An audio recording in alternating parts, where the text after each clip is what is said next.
샬롬. 오늘도 하나님의 말씀으로 하루를 시작하신 여러분들에게 하나님의 은혜와 평강이 충만하게 넘치시기를 간절히 축복합니다. 깨달음이 없는 결혼식은 있어도 깨달음이 없는 장례식은 없다, 그런 말이 있습니다. 장례식에서는 누구라도 겸허해지고 삶의 의미를 돌아보기 때문이죠. 야곱은 아들들에게 축복의 메시지를 전하고 147세의 일기로 마지막 숨을 내쉬었습니다. 그의 장례식 모습을 통해서 인생에 관해 우리가 무엇을 배울 수 있을지 함께 나누기 원합니다. 요셉은 몸을 굽혀 울면서 아버지의 얼굴에 입을 맞추고 애굽의 의원에게 아버지의 몸을 향으로 처리하게 했습니다. 시신을 향으로 처리하는 것은 높은 신분의 사람들에게 해당되는 이집트의 특권이었죠. 또한 야곱을 애도하는 날이 70일이었는데 이는 애굽 왕의 애도 기간과 같은 것이었습니다. 광야에서 돌베개를 베고 자던 도망자가 존귀한 자가 되어서 많은 사람의 애도를 받으면서 생을 마감하는 참 대단한 복을 누린 것이죠. 우리가 이 땅을 떠나는 날 야곱처럼 성대한 장례식이 우리는 그렇게 진행할 수는 없겠지만 하나님 나라에 임하는 날에 천군 천사의 환대를 받게 될 줄로 믿습니다. 우리가 그날을 소망하며 이 땅에서 믿음으로 살아가야 하는 것이죠. 애도 기간이 끝나고 요셉은 가나안 땅에 가서 아버지를 장사하도록 허락해달라고 바로에게 요청합니다. 요셉은 이집트의 이 총리라는 중요한 직책을 맡고 있었기 때문에 자리를 비워주는 것이 큰 부담이었지만 그럼에도 불구하고 요셉은 아버지와의 약속을 성실하게 이행하고자 해서 아버지의 유언이 하나님의 약속을 담고 있기에 반사를 제쳐놓고 아버지에게 한 맹세를 지키려고 합니다. 하나님의 백성은 바로 하나님의 말씀을 지키는데 이런 자세를 취해야 하는 것이죠. 바로는 요셉이 고향 땅인 가나안 땅으로 가서 아버지를 장사하도록 허락합니다. 사실 이집트의 총리인데 아무리 출신이 이스라엘 사람이라 해도 가나안 출신이라 해도 이런 어떤 요청을 흔쾌히 들어주긴 쉽지 않죠.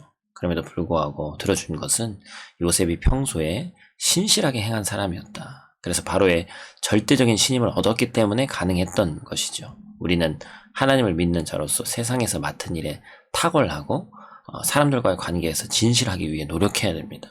하나님은 그런 자들을 통해서 하나님의 영광과 능력을 나타내실 것이기 때문에 그렇습니다. 요셉은 바로의 모든 신하, 궁의 원로들, 병거와 기병을 이끌고 아버지를 장사하기 위해서 가나안으로 향했습니다. 하나님이 이처럼 야곱을 존귀한 모습으로 가나안 땅에 이르게 하신 것은 그가 언약 백성 이스라엘의 조상이기 때문에 그렇습니다.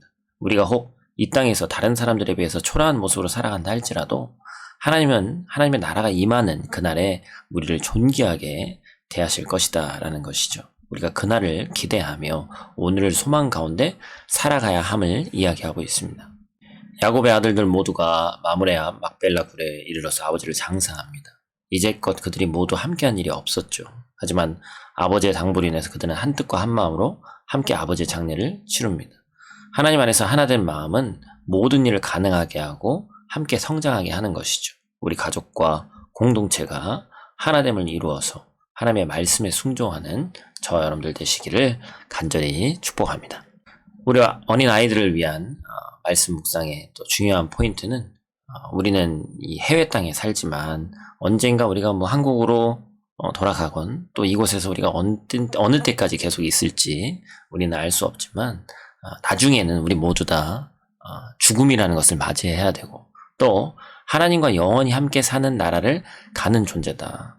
죽음이라는 것이 끝이 아니고 하나님께서 믿는 자들에게 약속해 주신 영원한 나라에 천국에 가야 되는 그런 존재다라는 것을 아이들에게 꼭 말씀해 주시기를 부탁을 드립니다. 하나님 안에 있는 우리는 끝나지 않는 삶을 사는 사람이다. 그것에 대해서 꼭 말씀해 주시기를 바라요.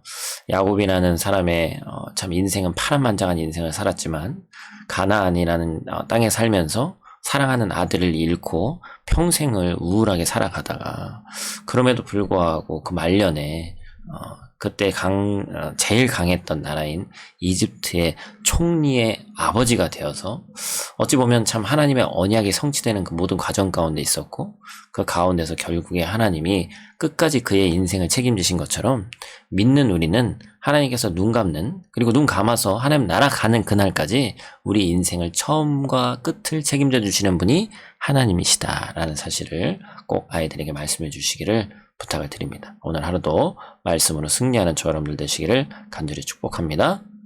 기도하겠습니다. 하나님, 지금도 믿음 안에서 죽음을 맞이한 성도의 장례식은 살아있는 사람들에게 매우 중요한 신앙의 교훈이 됩니다.